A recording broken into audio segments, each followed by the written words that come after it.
Sinabi ng Propeta Muhammad sallallahu alaihi wasallam, "Ajaban li amril mu'min, inna amrahu kullahu khair."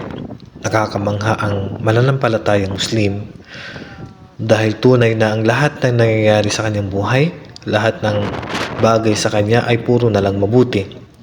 Walaysa dhalika li ahadin illa lil mu'min, at hindi nangyayari kanino man ang bagay na ito maliban sa mananampalatayang Muslim lamang. Bakit?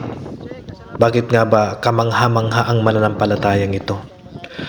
In asabathu sarra syakar fakana khairan lahu.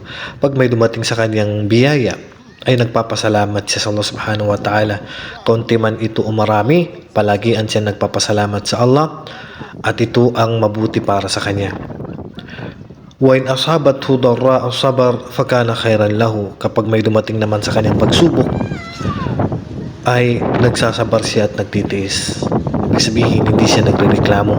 Tinatanggap niya ang mga pagsubok ng Allah subhanahu wa ta'ala at walang naririnig sa kanya na anumang reklamo, at ito ang maiinam para sa kanya. Kaya pag may dumating na mabuti, nagpapasalamat. Pag may dumating na pagsubok, ay nagtitiis siya.